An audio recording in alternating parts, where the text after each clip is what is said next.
अस्सलामुअलैकुम, welcome to admission section. आज की इस वीडियो में हम बात करने वाले हैं बीएस मल्टीमीडिया के बारे में। जो मल्टीमीडिया का प्रोग्राम है क्या होता है। अगर आप बीएस मल्टीमीडिया के प्रोग्राम में एडमिशन लेना चाहते हैं तो आपका बेसिक एडमिशन क्राइटेरिया क्या होगा, इसमें एडमिशन लेने के लिए आपको किन किन चीज़ों की ज़रूरत है, इसकी जो एवरेज फ़ी है प्राइवेट सेक्टर की जो यूनिवर्सिटीज़ हैं वहाँ पे आपकी कितनी फ़ी होगी, अगर आप पब्लिक सेक्टर यूनिवर्सिटीज़ की बात करें तो वहाँ पे आपकी कितनी फ़ी होगी, अगर आप बीएस मल्टीमीडिया के प्रोग्राम में एडमिशन लेते हैं तो इसकी ड्यूरेशन का पता होना बहुत लाजिम है कि इसकी बेसिक जो ड्यूरेशन है वो कितने साल है, कितने साल का ये प्रोग्राम है, इसमें कितने साल लगते हैं, कितने सेमेस्टर लगते हैं और कौन कौन सी ऐसी यूनिवर्सिटीज़ हैं जो बीएस मल्टीमीडिया का प्रोग्राम ऑफर करती हैं। इसके बाद हम बात करेंगे कि अगर आप बीएस मल्टीमीडिया का प्रोग्राम कर लेते हैं तो आपके पास कौन कौन सी जॉब अपॉर्चुनिटीज़ हैं, कहाँ कहाँ आपको इजीली जॉब्स मिल जाती हैं। ठीक है,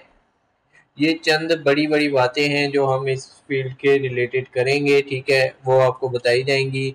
इसकी जो बेसिक सैलरी है वो कितनी होती है, प्राइवेट सेक्टर में अगर आप सर्व करते हैं तो आपको सैलरी कितनी मिलेगी ऑलमोस्ट, अगर पब्लिक सेक्टर में सर्व करते हैं तो कितनी सैलरी आप कमा सकते हैं और हाईएस्ट अर्निंग इस फील्ड से आप कितनी कर सकती हैं, कर सकते हैं। ठीक है, बीएस मल्टीमीडिया के प्रोग्राम को करने के बाद आपके पास जॉब अपॉर्चुनिटीज़ हैं नहीं है, क्या इस फील्ड में अच्छी जॉब्स हैं या नहीं। ठीक है, इसके बाद हम बात करेंगे कि पब्लिक सेक्टर में आपको जॉब अगर अब मिलती है तो उसका स्केल क्या मिलता है बीएस मल्टीमीडिया में, और कुछ इंपॉर्टेंट बातें आपको बताएंगे कि बीएस मल्टीमीडिया का जो प्रोग्राम है किस चीज़ के रिलेटेड है और ये कैसे काम करता है, इसमें किस चीज़ की ज़रूरत होती है, किन लोगों के लिए इस फील्ड में आना चाहिए, किन लोगों को इस फील्ड में नहीं आना चाहिए। ठीक है, बीएस मल्टीमीडिया बेसिकली एक ऐसा फील्ड है जो कि program related to understand the concept of how to use software to manipulate and use the images, film, 3D graphics and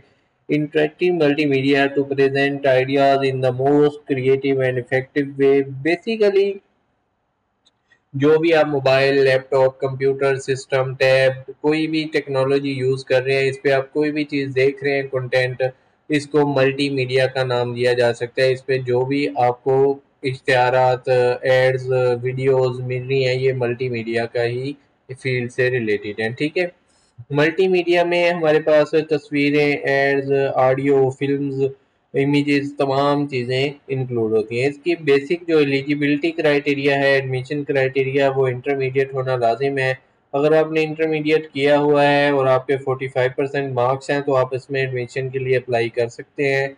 अगर आपके इंटरमीडिएट में बात की जाए FSC, pre medical, pre engineering, ICS, साईकॉम, ठीक है, इसके अलावा कोई भी इंटरमीडिएट के इक्वल जैसे ए लेवल है, डीएई है, तो आप किया हुआ है 45% मार्क्स के साथ तो आप इसमें एडमिशन लेने के लिए एलिजिबल हैं। ठीक है, इसके बाद हमारे पास जो एवरेज फ़ी है प्राइवेट सेक्टर यूनिवर्सिटीज़ में बीएस मल्टीमीडिया करने के बाद वो कितनी होगी, अगर पब्लिक सेक्टर यूनिवर्सिटीज़ की बात करें तो वो कितनी होगी। प्राइवेट सेक्टर की जो यूनिवर्सिटीज़ हैं वहाँ पे अगर आप बीएस मल्टीमीडिया का प्रोग्राम में एडमिशन लेते हैं तो आपकी जो फ़ी है वो ऑलमोस्ट 40, प्राइवेट सेक्टर यूनिवर्सिटीज़ में आपकी जो फ़ी है वो ऑलमोस्ट 90,000 से लेके 1 लाख तक होती है। ठीक है, पब्लिक सेक्टर की यूनिवर्सिटीज़ में फ़ी काफ़ी कम होती है as compare to private sector universities. यहाँ पे आपकी जो पर सेमेस्टर फ़ी है वो 40 से 60,000 के दरमियान है। ठीक है, ये फ़ीस भी बढ़ गई हुई है महंगाई की वजह से, पिछले साल तक ये फ़ीस इससे काफ़ी कम थी। ड्यूरेशन जो इसकी है 4 साल है, 4 साल में 8 सेमेस्टर होंगे, हर सेमेस्टर 6-6 महीने का है, 6 महीने में आपसे मिड टर्म एग्जाम लिए जाएंगे, फिर फाइनल टर्म एग्जाम लिए जाएंगे और फिर आपको नेक्स्ट सेमेस्टर में प्रमोट कर दिया जाएगा। कौन कौन सी ऐसी यूनिवर्सिटीज़ हैं या इंस्टीट्यूट हैं जो कि बीएस मल्टीमीडिया का प्रोग्राम ऑफर करती हैं।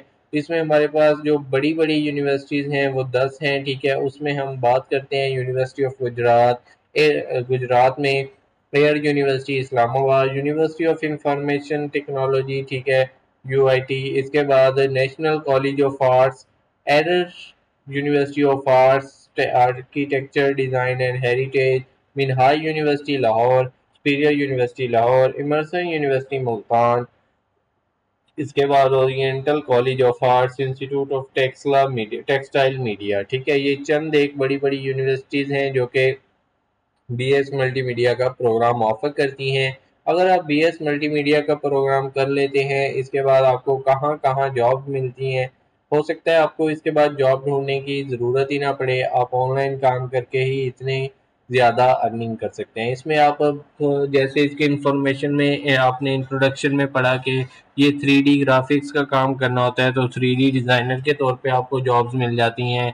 इमेज कंटेंट क्रिएशन में आपको जॉब मिल जाती हैं, वीडियो एडिटिंग में मिल जाती हैं, ऑनलाइन फ्रीलांसिंग में बहुत ज़्यादा जॉब अपॉर्चुनिटीज़ हैं। अगर आप गूगल करेंगे कि BS मल्टीमीडिया वाले बंदे की कितनी जॉब अपॉर्चुनिटीज़ हैं, तो वो थाउजेंड्स में ऑनलाइन जॉब्स पड़ी हैं। ठीक है, अगर आपको इस फील्ड का काम आता है तो आपको इजीली जॉब मिल जाएगी। ठीक है, इसकी जो बेसिक सैलरी है, अगर आपको काम नहीं मिल रहा, अभी आप नए नए हैं, पोर्टफोलियो इतना नहीं बना हुआ, तो 30 से 50 हज़ार ईजीली आप कमा सकते हैं। ठीक है, पब्लिक सेक्टर में अगर आप बात करें तो 70 हज़ार तक बेसिक सैलरी होती है, और जो पब्लिक सेक्टर में प्राइवेट सेक्टर में जो हमें सैलरी मिलती है, ठीक है, वो लाखों तक भी हो सकती है। वो आपकी स्किल्स पे डिपेंड करता है, आपके एक्सपीरियंस पे, स्किल पे, आपको कितना काम आता है, कौन कौन सा काम आप कर लेते हैं, कौन कौन सी ग्राफिक डिज़ाइनिंग कर लेते हैं, कौन सी वीडियो एडिटिंग कर लेते हैं।